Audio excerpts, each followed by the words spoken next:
자, 여기에서 선생님께서 잘 아시는 얘기부터 한번 해보겠습니다. 길포드라는 사람이 창의성의 구성 요소 많이 했었죠. 이걸 잘 아시는 얘기입니다. 상상력, 독창성, 도성, 정보성 이런 영역들이 있죠. 자, 그런데 제가 교육학과 그 전에 심리학의 관계를 말씀드렸다시피 이게 교육학 하시는 분들한테는 핸들링의 대상입니다. 그리고 중요한 표현이죠.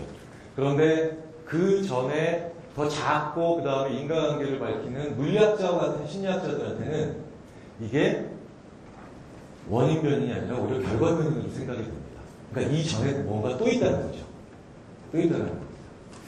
그리고 이게 굉장히 중요하고 그 다음에 이미 창의적으로 어느 정도 완성이 된 친구들한테는 직접 핸들링의 대상이 굉장히 쉽지만 사실은 이 과정에 아직 도달하지 못한 친구들한테는 이게 직접 건드리기가 굉장히 어려운 개념들일 겁니다. 그래서 저는 오늘 이거 전에 있는 얘기, 정말 가장 루트에 있는 얘기들, 이 얘기들을 한번 드려보려고 합니다. 이게 중요하지 않다는 얘기가 아니죠. 이게 정말 중요한 얘기인데 여기까지 도달하는 과정이 뭔가가 하나 작지만 우리가 의미를 부여할 수 있는 과정이 또 있다는 거죠. 인재를 바라보는 관점이 많이 바뀌었다는 걸 우리가 이제 인정을 해야 되죠. 이제 원시 문명사회에서는 이제 저처럼 머리가 큰 너무 그렇게 동의의 눈빛을 보여주지 마시고요.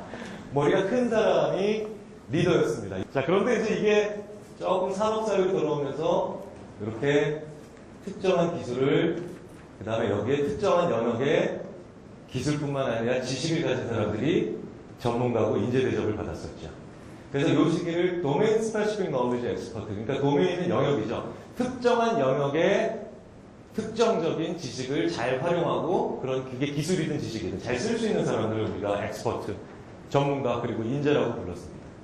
그런데 19세기, 20세기 후반부터 이런 관점으로 이해할 수 없는 사람들이 나오기 시작하죠.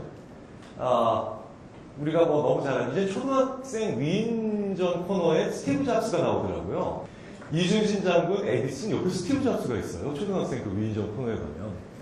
그런데 IT 업계에 있는 사람뿐만 아니라 애플의 종사자들 그리고 수많은 이것과 조금이라도 관련 있는 사람들한테 물어보면 스티브 잡스는 어느 한 영역에도 전문가가 아니었습니다.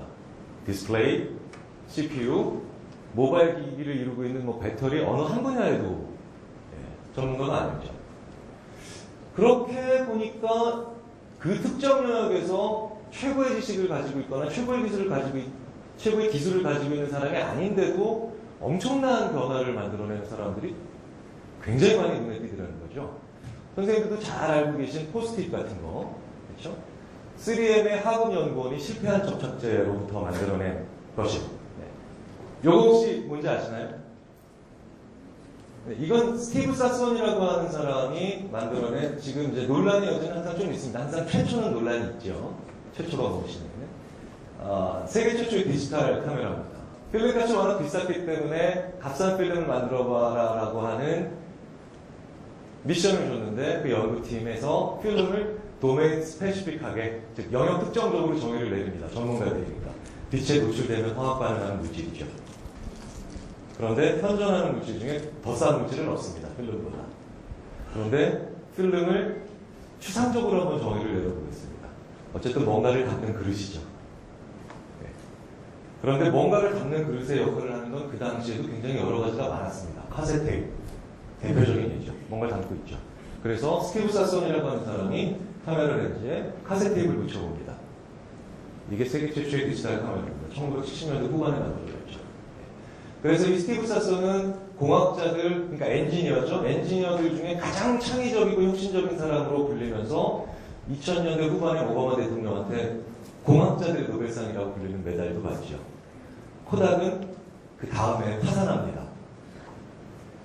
자, 도메인 엑스퍼트들이 아니라 영역 전문가들이 아니라 영역을 뭔가 아우르는 전문가들이 오히려 그런 인재들이 대접받는 시대가 이미 왔다는 겁니다. 이미 70년대, 80년대에 와 있었죠.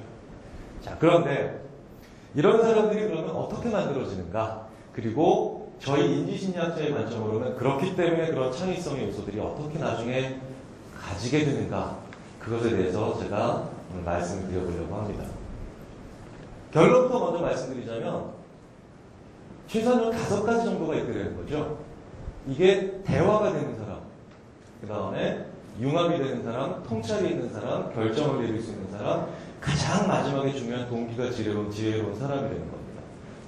자, 그렇다면 그 전에 우리가 먼저 하나 인정을 해야 될 게 있습니다. 뭐냐면 인류가 교육이라는 시스템을 만들어서 지금까지 가장 역점을 두면서 해왔던 게 뭐냐? 그걸 우리가 인정을 하고 그 다음에 그게 뭔지 알 필요가 있습니다.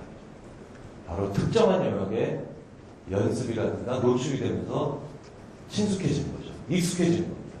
왜? 이 익숙하다는 건 굉장한 힘을 발휘합니다. A3, J4 이렇게 4장의 카드가 있습니다. 그런데 이 카드가 카드의 한 면에 모음이 있다면 다른 면에는 홀수가 있다. 그러니까 뒷면에는 홀수가 있어야 된다. 이런 규칙대로 정말 이 4장의 카드가 제대로 제작이 됐는지 안 됐는지를 검사해 보려면 2장의 카드를 어떤 걸 넘겨봐야 돼 라고 학생들한테 대학생들한테 물어보면 수업 시간에 그러면 요런 선생님께서 지금 보여주시는 표정들을 짓습니다. 아 이거 어떡할까 이런 표정을 짓습니다. 답이 잘 안 떠올라요. 그런데 대학생들이 10초 만에 문제를 푸는 문제도 있습니다. 우리나라는 술 마시려면 20살 넘어야 되죠. 그렇죠? 여기 호프집이에요. 자, 지금 술 마시는 사람 23살인 친구, 술 안 마시는 녀석 19살인 녀석 있습니다.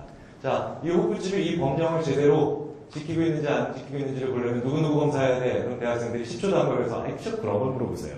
A, 술 마시는 애랑 19살짜리예요. 당연하겠죠. 재밌는 건 이 문제와 이 문제는 논리 구조가 똑같습니다. 그런데 이 문제는 대학생들한테 안 친숙하죠. 이 문제는 굉장히 친숙한 영역이죠. 지금 대학생들이 한참 1학년 때 고민을 많이 해봤을 문제입니다. 그러니까 논리 구조가 똑같다 하더라도 그 영역에 친숙해지면서 똑같은 논리 구조를 같은 문제도 내가 쉽게 문제에 도달하게 되는, 해결에 혹은 답에 도달하게 되는 게 그게 인류가, 그건 우리나라뿐만 아니라 전 세계 모든 국가에서, 모든 문화에서 교육이라는 시스템을 만들고 난 다음에 가장 많이 해왔던, 그리고 초점을 맞춰왔던 겁니다. 그건 부정할 수 없죠. 그런데 재미있는 건 저희 심리학자들이 최근 들어서 열심히 연구를 해보니까 여기서 최근이라는 건 뭐 최근 몇 년 전이 아니라 이제 몇십 년 전부터 열심히 연구를 해보니까 어떤 영역에 친숙하다는 것이 이런 중요한 장점이 있지만 사실은 굉장히 그 대가가 크다는 겁니다. 생각보다. 영어에 굉장히 친숙하면 네이티브 스피커라고 부르죠. 영어에 친숙하면 우리가 네이티브 스피커라고 부릅니다. 그러니까 영어에 친숙하면 친숙할수록 오히려 치러야 되는 대가가 더 큰 문제들도 있습니다. 결론부터 먼저 말씀드리자면 먼저 떠오르는 것을 제거하지 못한다는 거죠. 영어에서 T로 시작하는 단어가 더 많아, K로 시작하는 단어가 더 많아 이러면 대부분의 영어에 익숙하면 익숙할수록 T로 시작하는 단어가 더 많다고 그러죠. K로 시작하는 단어가 더 많습니다. 영어에서 K가 첫 번째 자리에 오는 단어가 더 많아 아니면 K가 세 번째 자리에 오는 단어가 더 많아 이러면 당연히 K로 시작하는 단어가 더 많겠지. 2배 반 더 많은 단어가 K가 세 번째 자리에 오는 단어입니다. 그러면 영어 본 사람들이 이게 리얼리? 막 들으면서 정말 그런 단어가 많단 말이야. 어렵게 생각하면 어려운 단어가 꼭 나오더라고요. 에코노미즈먼트 같은 단어가 그렇게 많아? ACKAOW 이렇게 나가잖아요. 에스크 같은 건 생각도 못해요. 에스크, 케이크, 베이커리, 그렇죠? 이런 수없이 많은 단어들이 그런데 생각이 안 납니다. K로 시작하는 단어는 먼저 생각나죠. 심지어는 이런 경우도 있죠. 영어에서 ing로 끝나는 단어가 더 많니? 아니면 빈칸에 빈칸으로 끝나는 단어가 더 많니? 이렇게 물어봐도 ing로 끝나는 단어가 더 많다는 말도 안 되는 대답을 하죠. 후자가 전자를 포함하잖아요. 그렇죠? 네. 그런데 먼저 떠오르는 걸 못 줄입니다. 친숙하면 친숙할수록. 그럼 이런 실험적인 해프닝만으로 그냥 치부할 일이냐? 아니라는 겁니다. 인류 역사상 엄청나게 많은 비극이 어떤 영역에 친숙하기 때문에 만들어져 왔죠. 세계 최초에, 왜 우리 어렸을 때 다 배웠죠? 스티븐슨이라는 사람이 왜 증기기관을 만들어서 산업혁명이 일어났고 인류 역사가 막 패러다임이 바뀌었다. 스티븐슨이 만든 이 엄청난 증기기관이라는 것을 가지고 사람들이 했던 일들조차도 기존 영역에서 친숙했기 때문에 일어난 비극들이 굉장히 많습니다. 세계 최초의 증기기관차들이 대부분 저렇게 생겼습니다. 뭔가 굉장히 이상합니다. 저 기관사는 50km만 기차가 달리다가 급정거를 해도 어떻게 될까요? 저 당시에 은행 강도보다 사망률이 높았던 직업이 증기기관사였습니다. 살아날 수가 없는 직업이었죠. 또 어떻게 말도 안 되는 이런 설계를 했을까? 바로 이 증기기관차 직전까지 너무너무 친숙했던 구조가 바로 마차였거든요. 그러니까 증기기관사의 위치를 마차랑 똑같이 포지셔닝합니다. 대략 미국에서만 500명의 증기기관사가 이러저러한 사고로 사망한 이후에 설계를 바꿨죠. 이건 비극이죠. 친숙하다는 건 이만큼 먼저 떠오르는 생각들을 못 없습니다. 이거에도 많습니다. 세계 최초의 연필이 1500년대에 만들어졌죠. 연필이 볼펜이나 잉크로 쓰는 펜에 비해서 가지는 극장점이 뭐죠? 지울 수 있다는 거죠. 그런데 지우개는 200년 후에 발명됩니다. 다시 말해서 이 200년 동안 사람들은 연필을 가지고 뭘 했냐면 안 틀리고 쓰는 법을 여전히 열심히 배웠습니다. 안 틀리고 쓰는 법을. 지울 수 있는 펜을 만들어 놓고. 더 웃긴 건 이 지우개가 연필에 머리에 붙이는 데는 다시 100년이 걸렸죠. 그러니까 익숙해지면 그만큼 새로운 생각들을 못해내는 게 인간의 본성이라는 걸 우리가 먼저 인정을 해야 됩니다. 이걸 너무나도 잘 보여주는 실험적인 예가 있죠. 칼 덩커라고 하는 사람의 문제입니다. 저희 칼 덩커라는 사람은요, 나중에 따로 한번 체크를 해보실 필요가 있습니다. 이 칼 덩커라는 심리학자는요, 보통 심리학자들이 인간의 마음을 어떻게 하면 이해할까, 설명할까 이런 걸 연구하잖아요. 이 칼 덩커는 어떻게 하면 인간이 제일 힘들어하는 문제를 만들까, 요것만 열심히 연구를 했어요. 다행히 이 사람이 35살에 요절을 했습니다. 그래서 문제를 한 50개밖에 못 만들고 죽었어요. 이 사람 한 80까지 살았으면 진짜 정말 우리를 많이 힘들게 했을 겁니다.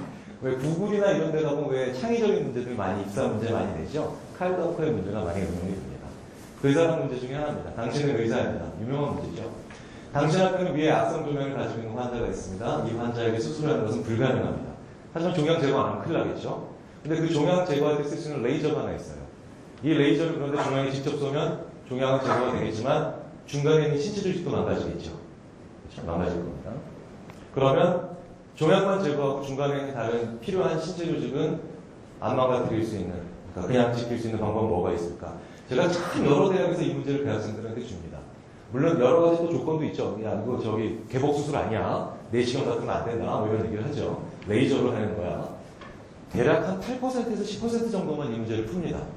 그러니까 90%가 이 문제를 못 풀어요. 제가 여기 계신 선생님들을 감히 능멸할 수가 없기 때문에 정답을 바로 공개하겠습니다. 레이저가 강도가 200이라고 하면 강도 20짜리 레이저를 10개를 만들어요. 약화시킬 수 있겠죠. 그래서 하나씩, 10방향에서 하나씩 쏘는 거예요. 각기 다른 10방향에서. 그럼 들어갈 때는 약한 레이저죠. 그런데 최종적으로 초점화가 되면은 종양에 도달할 때 강도 200이 원래 강도가 복구가 되겠죠. 그렇게 푸는 겁니다. 10%가 문제를 풉니다. 제가 이 문제를 텍사스 대학, 스탠포드, UCLA 수많은 대학에서, 미국 대학에서 했었고, 그 다음에 우리나라에서도 참 여러 대학에서 했어요. 다 똑똑한 학생들이 있는 대학들인데 10% 정도밖에 문제를 못 풉니다. 자, 그런데 그 문제를 어떤 그룹의 학생들한테는 이 문제를 들려주기 전에 그냥 여담이라고 해서 장군이 요새를 공격하는 이야기를 들려줍니다. 이 장군은 전 병력 돌격 앞으로 이렇게 해서 가는 게 아니라 병사를 10등분해요. 10등분해서 너는 이쪽으로 가고 너는 이쪽으로 가고 너는 이쪽으로 가서 자, 왜냐면 들키니까 너무 한꺼번에 몰려가면. 그래서 나중에 한꺼번에 쫙 모여서 요새를 한장시킵니다. 비슷하죠? 레이저 문제를 푸는 데 도움이 됩니다. 그런데 실제로 그래서 이 장군이 요새를 공격하는 이야기를 들려주면 레이저로 종양 제거하는 문제를 푸는 학생들이 30%로 늘어납니다. 그런데 정말 땀을 칠 일을 여전히 70%를 못 푸는 문제를 못 풀고 있다는 거죠. 한 문장만 더 들려주면 100% 문제를 다 풉니다. 어떻게 들려주면 되냐? 아까 그 얘기가 이 문제 푸는데 힌트가 될 수 있을걸? 이런 문제를 다 풉니다. 성인이 된다면, 그렇죠? 사실은 어느 정도의 지적인 체계만 갖춘다면 대부분의 문제들이 그 지식이 내 머릿속에 없어서 못 푸는 게 아니라 못 가져오기 때문에, 못 꺼내기 때문이라는 거죠. 왜? 도메인이 다르기 때문이에요. 영역이 다르기 때문이죠. 하나는 의료 문제고 하나는 요새를 공격하는 장군이 군대 이야기죠. 영역이 다르기 때문에 못 푼다는 겁니다. 그렇으니까 영역이 다른 것도 가져오는 것, 이게 창의성의 가장 우리가 중요하게 생각하는 출발점 중에 하나죠. 실제로 인간이요, 어떤 문제를 해결할 때 두 가지 단계입니다. 두 번째 단계를 먼저 말씀드리자면 그게 탐색된 지식으로 한번 문제를 적용시켜서 푸는 거예요. 그런데 그 전 단계에서 뭐를 하냐? 바로 어떠한 지식을, 어떠한 정보를 가져올까 그걸 쓱 한번 서치를 해본다는 겁니다. 그게 모험 단계죠. 그런데 우리가 2단계, 두 번째 단계는 전 세계에서 제일 잘합니다. 왜? 이런 문제들은 어떠한 영역의 지식이 필요한지, 그러니까 내가 무슨 지식을, 배경 지식을 꺼내야 되는지 그 영역을 알려주는 거죠. 이미 다 알고 있습니다. 어떤 영역을 꺼내야 되는지. 근데 문제는 스테이지 1. 관련된 지식을 빼내는 데서 우리가 힘들다는 거죠. 왜? 프로이트부터 수많은 심리학자들이 있죠. 수많은 심리학자들이 있는데 이 심리학자들이 다 자기가 맞네, 넌 틀리네 열심히 얘기를 하지만 중요한 게 있습니다. 모두 거의 대부분의 절대다수의 심리학자가 동의하는 거죠. 그게 바로 인간이 뭘 제일 싫어하냐는 겁니다. 인간이 제일 싫어하는 게 뭐냐? 바로 여기에 해당이 있습니다. 우리가 스테이지 1에서 힘들어요. 그게 바로 불안입니다. 고통이나 공포보다 더 싫어요. 왜? 내가 현재 불안하면 그 다음에 오는 게 고통이든 공포든 그게 진짜로 크게 느껴지거든요.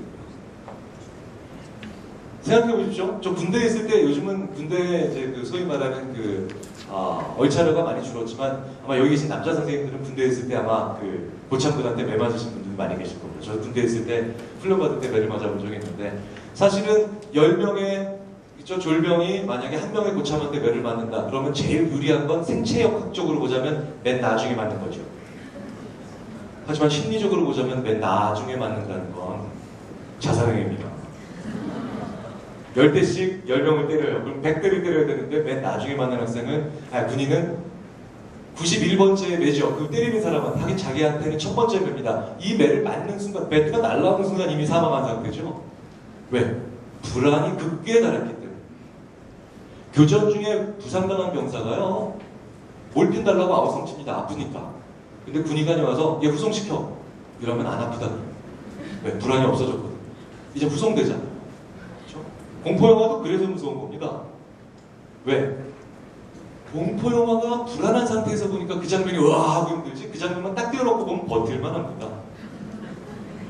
그런데 공포영화에서 그 장면이 왜 무섭냐? 그리고 불안이 왜 커지냐? 그게 언제 나올지 모르잖아요. 그러니까 모호하고 불확실한 상황이 불안을 제일 키웁니다. 그러니까 연쇄가 이렇게 만들어집니다. 인간이 제일 싫어하는 게 불안이고요. 그러니까 인간이 제일 싫어하는 거는 불안인데 이 불안이 극대화되는 상황은 제일 싫겠죠. 정말 피하고 싶겠죠. 그런데 그 불안이 극대화되는 상황이 대부분 모호하고 불확실한 상황입니다. 변화를 추구할 때죠. 변화를 추구할 때. 굉장히 싫어합니다. 그게 바로 인간이 창의적이지 못하고 창조적이지 못하게 되는 가장 기본적인 이유입니다. 그래서 실제로 단지의 공이 90개가 있는데 30개는 빨간 공이고 60개는 까만 공이나 노란 공이에요. 그러면 너 어느 공을 뽑으면 돈을 받는 게임 할래? 빨간 공 나오면 돈을 받는 게임 할래? 까만 공 나오면 돈을 받는 게임을 할래? 이러면 빨간 공 나오면 돈을 받는 게임을 한다고 합니다. 왜? 30개인지 아니까. 근데 까만 공 몇 개인지 몰라요. 그러니까 이해됩니다. 그럴 수도 있겠죠. 그런데 그 게임이 끝나자마자 그 사람한테 두 번째 게임을 물어봅니다. 너 빨간 공이나 노란 공 나오면 돈을 받는 게임을 할래? 아니면 까만 공이나 노란 공 나오면 돈을 받는 게임을 할래? 딱 이러면 전원 다 까만 공이나 노란 공 나오면 돈을 받는 게임을 한다고 합니다. 왜? 60개인 줄 안다는 거죠. 이 사람 근데 생각해보면 되게 웃긴 사람입니다. 왜냐? 빨간 공과 까만 공 사이에서 빨간 공을 선택했다는 건 까만 공이 30개가 안 된다고 생각하는 거죠. 그럼 노란 공이 31개가 넘는 거죠. 그러면 빨간 공과 노란 공이 나오면 61개가 넘는 거죠. 그렇죠? 그러니까 자기 가정을 막 뒤집는 사람이 되는 거예요. 그냥 알려지게 좋은 겁니다. 인간은 최저의 것, 가장 이상적인 것을 추구하는 게 아니라 확실한 걸 추구하는 존재라는 거죠. 불안한 게 싫거든요. 우리가 이거를 먼저 인정을 해야 됩니다. 인정을 해야 되고요. 그렇게 되다 보면 이제 창의성에 관련된 기본적인 요소들을, 그렇죠? 유창성, 정교성, 독창성이라고 이런 중요한 구성 요소들을 뒤에 더 있는 그 배후 세력들에 대해서 우리가 조금 더 쉽게 알 수가 있습니다. 첫 번째, 인간은 불안하면 일단 무언가 작고 그 다음에 파편화된 정보를 좋아하기 때문에 깊은 말을 안 하려고 합니다. 그런데 정말 중요한 건 인간에게 있어서 인간이 가장 똑똑해진다는 건 말을 해야 된다는 거죠. 그게 창의성을 위한 가장 기본적인 요소 중에 첫 번째 해당하는 겁니다. 제가 대화와 융합이 되는 사람이라고 말씀을 드렸잖아요. 그 결과가 어떻게 만들어지느냐? 바로 설명의 메커니즘을 통해서 우리가 이루어진다라고 말씀을 드릴 수가 있습니다. 제가 한 3년 전에 혹시 그거 기억나세요? 선생님들 그 EBS에서 했던 교육대기획 학교란 무엇인가? 네, 보신 선생님들 많이 계실 거예요. 네. 그때 7구가 0.1%의 아이들이었어요. 전국 모의고사 700등 정도 하는 아이들이니까 엄청나게 뛰어난 아이들이죠.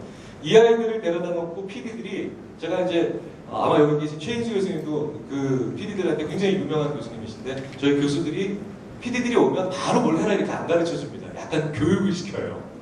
아시죠? 네. 여기 계신 모든 분들의 직업병 가르치려 한다는 거. 저도 그래서 자꾸 뭘 가르치려고 하니까 이 PD들이 귀찮아서 도망 다녔어요. 자기네들끼리 제작비 3억 원을 타가지고 이 친구들의 IQ, 부모의 학력 수준, 뭐 출신 지역 싹 다 조사를 하고 비교 테스트를 해봅니다. 다른 700명을 구해서 한 군데서도 차이가 안 났어요.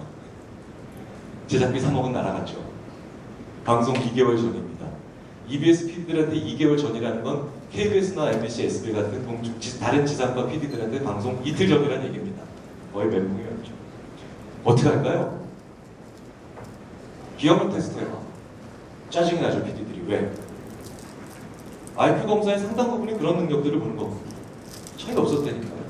누가 기억력 테스트를 하라고 그랬지 기억력이 더 좋다 그랬냐? 그렇죠?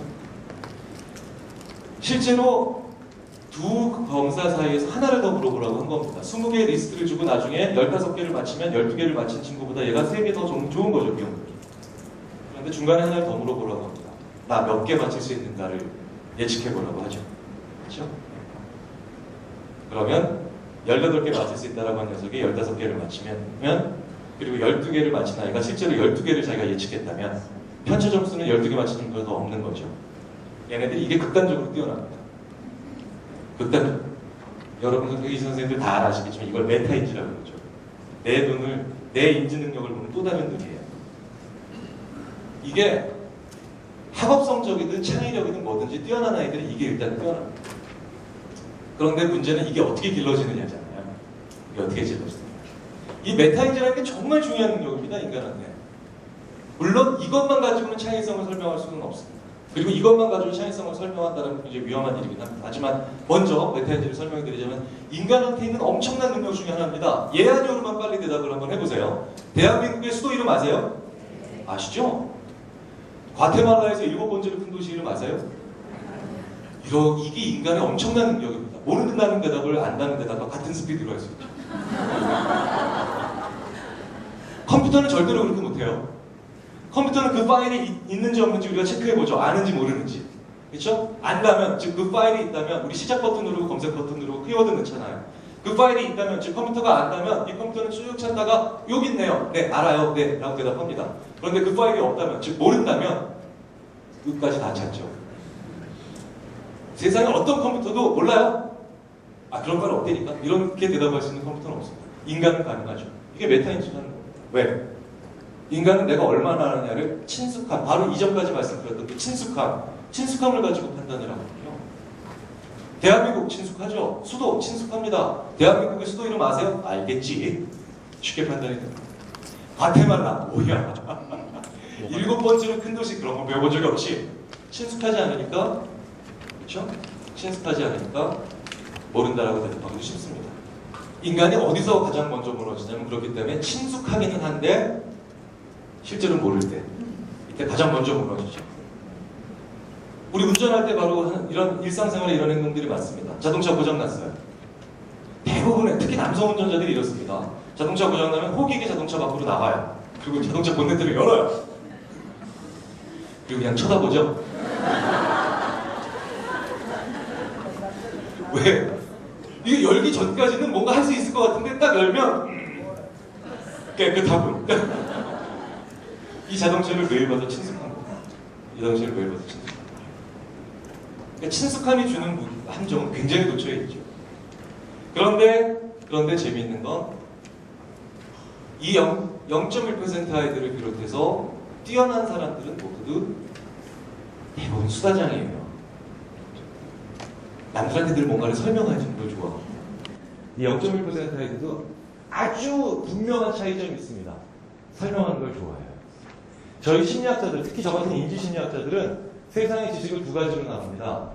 세상에 두 가지 종류의 지식이 있죠. 첫 번째, 내가 안다는 느낌은 있는데 남들한테 설명할 수 없는 지식. 두 번째, 내가 안다는 느낌은 있는데 남들한테 설명도 할 수 있는 지식.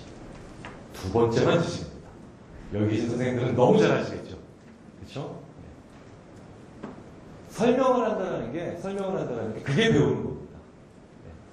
그러니까 창의적인 아이들 그리고 창의적인 뭔가 것을 만들어내는 걸 좋아하는 아이들은 늘 수다스러운 이유가 이 아이들은 메타인지가 발달되어 있기 때문에 무언가 설명하면서 자기가 무엇에서 내가 모르고 있고 무엇을 알고 있고를 자꾸 알고 싶어하고 파악하려고 하는 거예요. 그게 잘 되는 아이들은 메타인지까지 뛰어나는 거기 때문에 가장 뛰어나게 되는 거죠. 자, 그런데 중요한 건 이 메타인지만 가지고는 창의적이 되는데 뭔가 중요한 부분이 빠집니다. 왜? 메타인지는 내가 할 수 있는 것과 모르는 걸 너무 잘 알기 때문에 도전하지 않을 수가 있겠죠. 도전하지 않습니다. 그 도전까지 만들어주는 건 다른 데 있습니다. 그게 바로 뭐냐면 이제부터 말씀드릴 정서의 이야기입니다. 그리고 동기의 이야기죠. 그런데 이 정서와 동기의 역할을 하기 위해서는 우리가 먼저 알아야 될 게 있습니다. 그게 바로 유추의 역할입니다.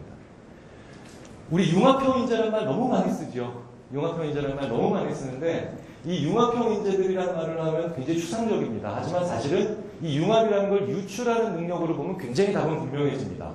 태양계의 비밀, 원자의 비밀, 태양계의 구조처럼 생기지 않았을까 해서 풀렸죠. 그렇죠? 벤젠의 순환 구조식, 어거스트 케클러라고 하는 사람이 뱀이 자기 꼬리를 무는 꿈을 꾸고 이것 벤젠도 이렇게 순환하는 구조식이 아닐까? 이렇게 풀렸습니다. 마치 레이저의 종양 문제를 군대 이야기가 와서 풀리는 것처럼 사실 따로 떨어놓고 보면은 전혀 어려운 게 아니고 상식에 가까운 일들인데 이것들이 먼 거리에서 와서 한번 해결해 보는 거죠. 유추의 역할입니다. 제일 중요하죠. 융합이라는 게 결국 유추입니다. 그런데 이게 신지식이 아니라는 거죠. 이 두 각기 따로 떨어져 있는 지식들은. 자, 그런데 또 중요한 문제는 그럼 그 유추 능력이 언제 어떻게 그리고 어떻게 뛰어나게 길러지는가? 우리 그게 필요한 거죠. 저희 인지심리학자들이 열심히 전과 같은 연구들을 종합해 봤더니 성장 과정에 성인이 돼서 그리고 지금 이 순간도 메타포라는 거를 계속 그 메타포라는 비타민을 받아먹고 사는 사람들은 유추가 되더라는 거죠. 메타포, 눈은 마음의 창. 은유법이죠? 메타포라고 부르는 은유법입니다. 그러면 이 눈은 마음의 창이라는 이 문장을 이해하기 위해서는 각기 동떨어져 있었던 영역과 파편화되어 있었던 지식의 개념인 마음, 눈, 창이 연결이 되어야 됩니다. 메타포를 많이 경험한 친구들은 그렇기 때문에 먼 거리에 있는 지식을 가져오는 게 전혀 이상한 일이 아니에요. 메타포가 99%인 문학 장르가 있죠. 시죠. 시집한 거니까 그래서 힘들죠. 멀리 있는 걸 계속 이어붙여야 되니까 머리에서 불이 납니다. 영미 문학권에서 메타포가 가장 많은 문학작품을 보통 셰익스피어의 문학작품이라고 합니다. When Reading Shakespeare라고 하는 이게 문학작품 이름이 아니라 논문 이름이에요. 사이언스에 발표됐던 셰익스피어의 문학작품을 읽을 때 뇌에서 어떤 일이 벌어지는가. 지금까지 관찰됐던 모든 뇌 활동의 영역을 다 뛰어넘는 엄청난 양의 뇌 활동이 관찰이 되더라는 거죠. 사실은 그래서 시를 읽는다는 건, 메타포를 읽는다는 건 창의성을 기르는 유추를 위한 것도 필요하지만 사실은 치매 예방인 것 같아요. 그렇죠? 고수업은 아무리 쳐야 치매 예방에 도움이 안 됩니다. 왜? 루틴. 일상화된 지식을 쓰는 거기 때문에 내가 조금도 활성화하지 않습니다. 네. 잔머리만 좀 쓰는 거죠. 잔머리만.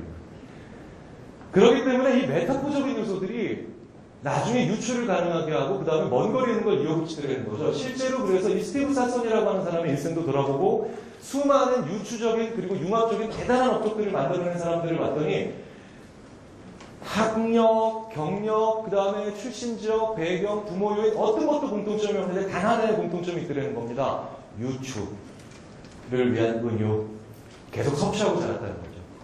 심한 메타포를 가지고 있는 건 아니죠. 오페라, 미술. 심지어는 우리가 어렸을 때 갖고 놀았던 이 장난감 기억나세요? 이쪽 선은 수평선, 이쪽 선은 수직선을 그리는 거라서 꽃이나 강아지 하나 그리려면 막 해야 돼요. 안 되니까 막 싹 지우고.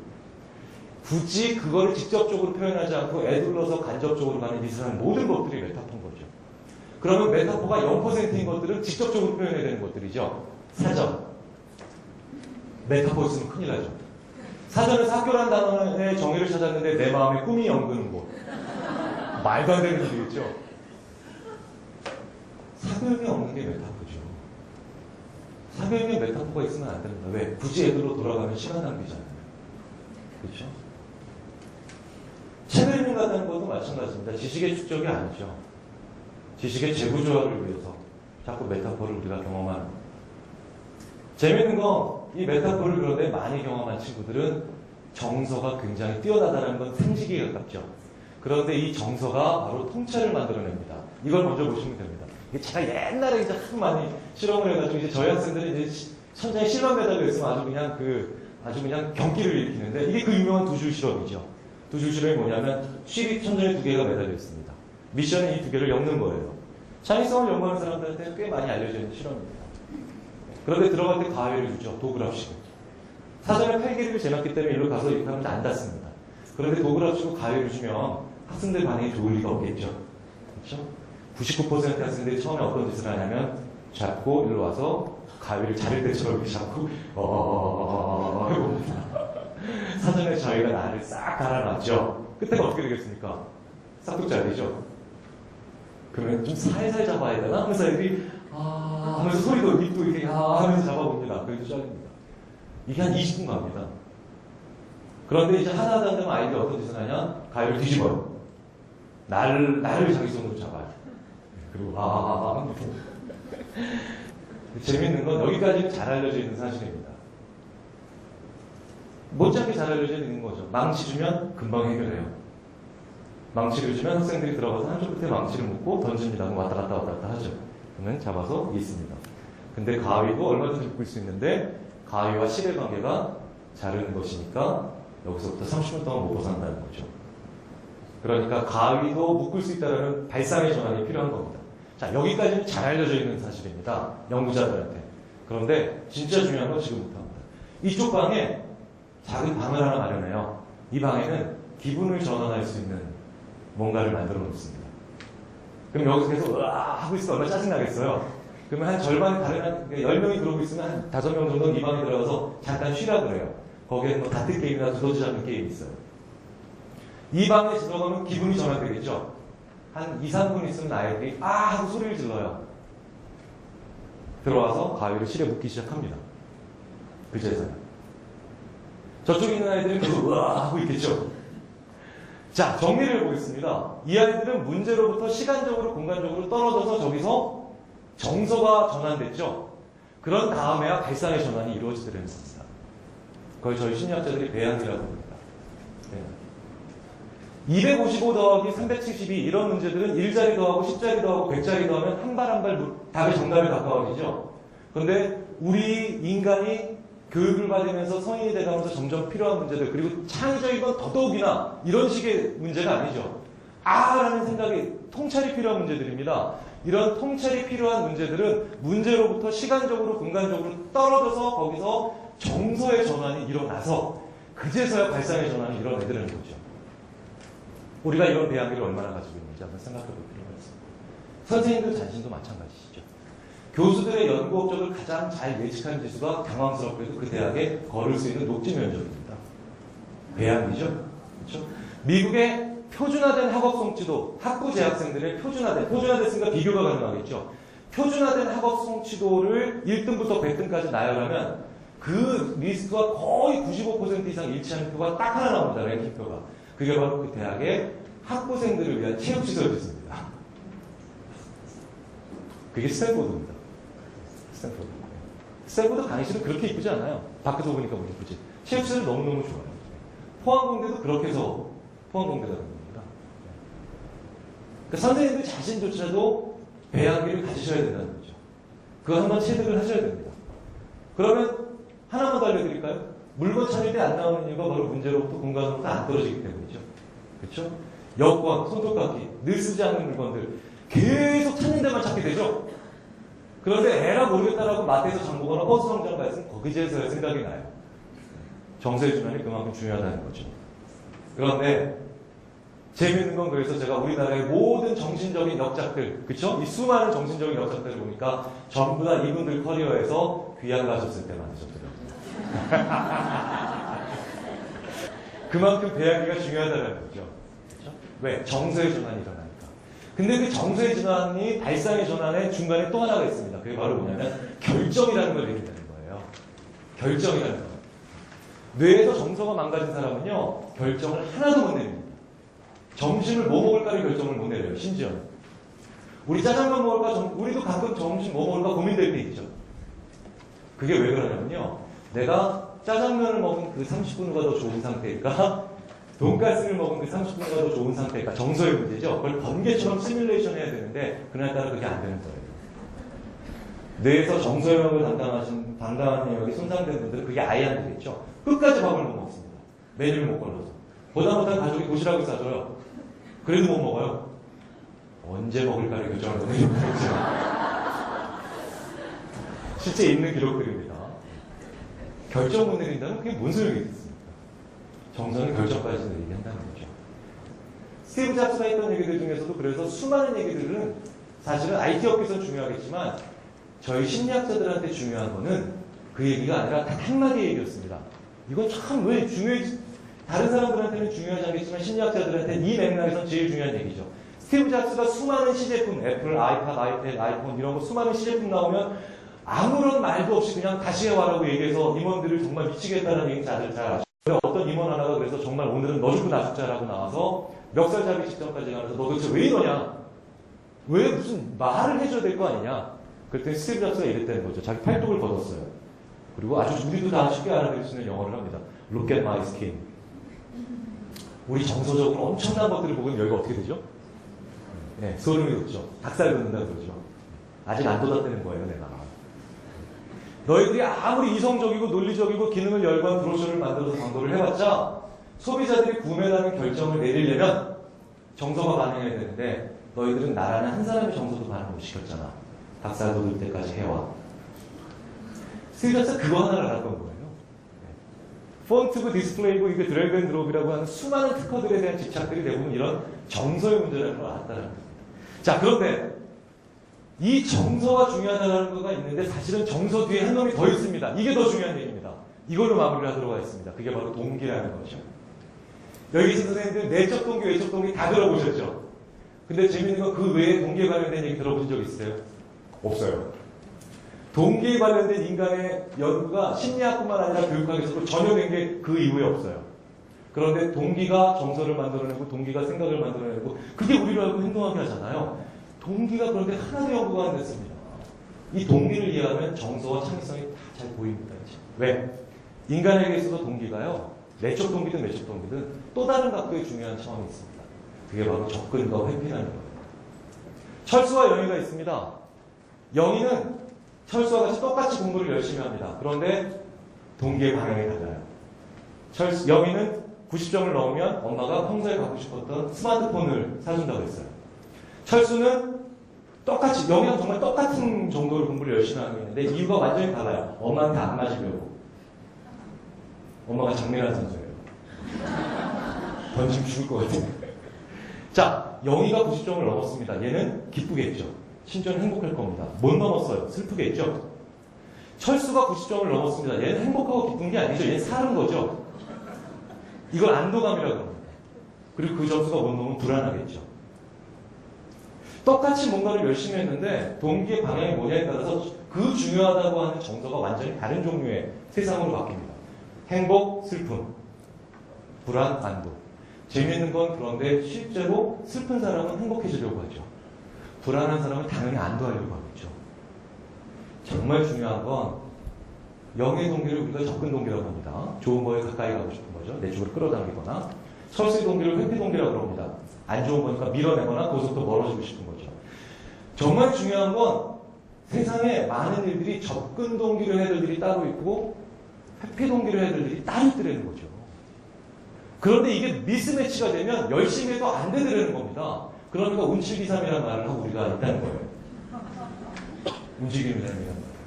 예를 들어서 하나를, 이 세상에 인간을 둘러싸고 있는 수많은 변인들이랑 이 중요한 동기가 상호작용합니다. 첫 번째가 시간입니다. 내가 지금 어떤 일을 열심히 하고 있어요. 그런데 그 결과가 상당히 나중에 나와요. 먼 미래에 나와요. 그러면 그 목표는 굉장히 지금 당장 나온 것보다 추상적이고 모호하겠죠. 불확실할 겁니다. 이 상황에서 인간은 불안을 느끼죠. 그러니까 그 불안을 핸들링하기 위해서, 감소시키기 위해서 먼 미래에 그 결과가 나오는 일들에 대해서는 접근 동기로 뭔가 목표가 설정되어야 됩니다. 접근 동기가 더 강해야 돼요. 우리 아이들한테 공부도 비슷할 겁니다. 애들한테 긴 시간이죠. 미래를 얘기하는 지도자나 미래를 얘기하는 선생님들께서는 그래서 접근 동기에 필요한 뭔가 얘기를 해주셔야 돼요. 좋은 걸 가지기 위해서. 그런데 수많은 경우 우리는 루저가 되지 않기 위해서, 도태되지 않기 위해서, 미래 사회의 국가 경쟁력을 잃지 않기 위해서. 그렇죠? 이런 컨셉을 줍니다. 거기까지 못 갑니다. 고울이라는 것이 그 역할을 못해요. 힘을 잃습니다. 지금 당장 해야 되는 일은 당연히 회피 동기를 자극해야죠. 왜? 지금 당장 해야 되는 일들은 대부분 보면 피해야 될 일, 안 하면 안 되는 일들이고 안 하면 안 좋은 결과가 일어나니까. 오히려 이럴 때 접근 동기를 쓰면 안 됩니다. 미스 메시죠. 이것도요. 아이들한테 예방주사 맞힐 때. 제 딸 이름이 시원이에요. 시원아, 너 이 예방주사 맞으면 예방주사는 행복해지려고 맞는 게 아니죠. 병을 피하기 위해서 맞는 겁니다. 예방주사 맞으면 아빠가 너 평소에 갖고 싶었던 곰인형 가지고 사줄게. 접근 동기 요소 있죠. 야, 그거 없죠. 싫어. 예방주사 안 맞고 곰인형만 가질 테야. 뭐 이럽니다. 회피동기 이럴 때 쓰라고 있는 거죠. 시원아, 너 이 예방주사 맞을래? 아니면 아빠한테 더 세게 맞을래? 애가 실시간으로 맞을래? 시간 개념이 굉장히 중요하게 작용을 하죠. 그러니까 시간만 봐도 우리가 접근을 해야 될 일이 있고 따로 회피를 할 일이 따로 있습니다. 이게 문화와도 관련이 있습니다. 나 혼자 있을 때 그냥 나를 즐겁게 하는 걸 하면 되죠. 그런데 1인칭 대명사가 단수만 있는 게 아니죠. 복수도 있습니다. 우리가 되면 조직에 누가 되면 안 되기 때문에 회피 동기가 더 셉니다. 그런데 전 세계에서 이 우리라는 말이 제일 좋아하는 나라가 있습니다. 우리 나라입니다. 비문법적인 표현도 서슴없이 하죠. 우리 남편. 말도 안 되는 표현입니다. 누구랑 남편을 공유하는 겁니까? 혼자 사는 사람이 우리 집에 놀러 오래요. 네. 이 우리라는 말을 자꾸 쓰다 보니까 우리나라가 굉장히 관계주의고 관계주의 때문에 관계를 만들어 놓지 않기 위해서 실제로 해보면 회피 동기가 굉장히 셉니다. 그러니까 우리나라에서는 접근 동기로 해야 될 일을 회피 동기로 해야 될 일을 접근 동기로 해서 생기는 문제점보다는 평균적으로 회피 동기가 워낙 세니까 접근 동기로 해야 될 일을 회피 동기로 할 때 생기는 문제가 제일 많은 그럴 가능성이 높은 나라입니다. 그런데 그중 가장 대표적인 게 바로 창의성이라는 거죠. 여기 지금 8개의 팀이 있습니다. 4팀을 고르실 수가 있어요. 4팀을 고르시는데 여기서 정말 고르신 4팀 중에 하나가 우승팀이 나와요. 그럼 상금 50만 원 드려요. 저는 접근 동기를 잡겠죠. 그러면 고르시는 분들의 표정이 좀 사악해지세요. 한꺼번에 모를 수도 있겠죠. A, B, C, D 혹은 E, F, G, H. 그렇죠? 모를 수도 있는데 그러면 어쨌든 내가 고른 것 중에 하나가 결승 가겠죠. 그렇게 고르시는 분이 아무도 없어요. 교수님, 속된 표현이지만 쪼는 맛이 있어야죠. A, B, 고민을 하세요. A, B, A, G, D, G, D, C, E, F, F, E. 왼쪽에서 골라서 이번엔 H. 뭐 이렇게 골라요. 여기저기 찔러봅니다. 이걸 회피 동기를 자극하는 문제로 바꿔보겠습니다. 8개의 물병이 있습니다. 토너먼트 방식으로 4병을 드셔야 되는데 그 중에 하나는 사약이에요. 마시면 3초에 직사하십니다. 어떻게 드실래요? 다 몰아요, 한 군데로. 왜? 그럼 토너먼트가 한 군데로 몰면 4번의 토너먼트 매치가 벌어지는 게 아니라 2번만 벌어지는 거죠. 사실은 한 번만 고민하는 거죠. 심지어 어떤 분은 그냥 하나로 섞어주세요. 뭐 이럽니다. 저 A부터 H까지가 우리 아이들이 앞으로 봐야 될 세상이죠. 문제 공간들입니다. 접근 동기를 자극하면 애들이 찔러봅니다. 여기저기를. 그런데 회피 동기를 자극하면 최대한 문제에서 공간을 좁힙니다. 왜? 실수하면 안 되니까. 회의도 마찬가지예요. 제가 이걸 기업에서 실제로 해보면 접근 동기를 자극하잖아요. 그러면 회의가 끝나고 난 다음에 그 구성원들이 어딜 가냐면 건물 바깥으로 나가요. 새로운 걸 찾으러. 그런데 회피 동기를 자극하면 그 구성원들이 어딜 가냐면 정말 놀랍게도 거의 절대 다수가 전임자를 찾아가요. 똑같이 하면 되니까. 그럼 실수하지 않는 거잖아요. 혁신도 마찬가지입니다. 여기 2대의 자동차가 있어요. 자동차가 A, B가 있는데 자동차 A가 더 좋다라고 하는 경우는 회피 동기를 자극하면 A가 더 좋은 자동차라고 합니다. 왜? 상대 비교가 되죠? 연비출력 최고속력에서. 그런데 접근 동기가 자극되면 B가 더 좋은 자동차라고 그래요. 왜? 얘가 없는 게 있으니까. 상대 비교를 잘하게 만드는 게 회피 동기고 질적인 차이를 보게 하는 게 접근 동기입니다. 그러니까 우리나라 기업이 스마트 팔로워라고 그러죠. 자꾸 그 약간 비성능의 비교 우에 집착을 하고 아예 없는 거 빵하고 때려주는 게 없는. 그게 바로 CEO들이나 아니면 리더들이 자꾸 회피 동기를 지나치게 자극해서 그렇죠. 근데 마지막 결론, 그게 왜 그러냐? 이 접근 동기와 회피 동기는 각각 인간이 생각하는 2가지 종류의 사고를 뒷받침합니다. 그게 how와 why예요. how는 어떻게 하는 되는 거. 즉 영어에서 문법 같은 거죠. 실수하면 안 되죠. 실수하면 망신당합니다. 하지만 문법적으로 완전한 문장을 만들었다고 해도 우리가 멋있는 문장이라고 칭찬해 주진 않죠. 회피 동기를 자극하면 사람이 how에 열심히 관심을 가집니다. 이거 어떻게 하지. 그런데 접근 동기를 자극하면 사람들이 그제서야 why, 이거 왜 이러는 걸까? 라고 생각을 하기 시작합니다. 그 증거가 어디냐면 3살부터 4살 사이 아이들이 끝도 없이 왜를 물어보죠. 이 아이들은 아직 세상의 쓴맛을 못 봤기 때문에 회피 동기가 많지가 않습니다. 접근 동기가 주류를 이루고 있으니까 우리 인생에 다 한 번에 그런 시점이 있죠. 접근 동기가 주류를 이루고 있기 때문에 이 아이들 끝도 없이 왜를 물어보죠. 그래서 부모님과 선생님들을 정말 힘들게 하죠. 이게 바로 Y라는 생각들을 우리로 알고 가죠. 이 창의적인 가장 중요한 기본 밑바탕이죠. 결론을 내리겠습니다. 타인과 융화되고 융합될 수 있는 사람이라고 얘기하는데 사실은 여기는 설명의 메커니즘이라고 하는 메타인지를 뒷받침하는 바로 그 기제가 숨어 있는 겁니다. 그래서 우리는 눈으로 귀로 듣는 게 배우는 게 아니라 산출하면서 생산해내면서 배운다는 생각들 한번 가져주시면 좋을 것 같고요. 두 번째로 지식을 융합할 수 있는 사람을 그렇게 간절히 원한다고 하는데 이건 유추 능력입니다. 그런데 그 유추는 우리가 매일매일 먹는 메타포라는 비타민으로 인해서 우리가 가질 수 있게 되는 능력이죠. 그렇죠? 그게 바로 사교육에 없는 것이고 그 다음에 이게 공교육에서만 가능한 겁니다. 선생님들만이 하실 수 있는 일들이죠. 우리 아이들한테. 정서가 중요합니다. 왜? 이게 바로 통찰을 이끌어내고 그 다음에 결정을 내게 만들어주거든요. 그렇죠? 그런데 이게 만나야 될 적절한 소스가 하나 있죠. 그게 바로 배양기라는 겁니다. 이 배양기를 선생님 스스로도 한번 가져보시면 좋을 것이고 그걸 아이들한테 그렇죠? 주신다면 아주 짧은 시간이지만 그게 정서의 전환을 일으키면서 큰 변화를 만들어낼 수 있습니다. 정말 돌아가는 것이 오히려 더 빨리 간다는 얘기가 되겠죠. 마지막으로 동기가 지혜로운 사람이 될 필요가 있다는 거죠. 창의적인 일들은 상당 부분 특히 그 초반부에는 접근 동기를 필요로 합니다.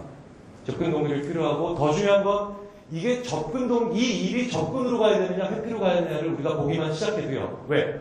내 상태와 접근의 동기, 일의 종류의 접근의 동기, 상황의 접근의 동기, 시간의 접근의 동기, 접근과 회피가 다 따로 있기 때문에 이것들만 우리가 미스매치된 것들을 조금 바로잡아 주기만 해도 사실 굉장히 큰 변화를 우리가 창의인성교육에서 바라볼 수가 있을 겁니다. 자, 이상이 저희 심리학자들이 지금까지 열심히 연구해온 결과를 요약한 것입니다. 마치도록 하겠습니다. 감사합니다.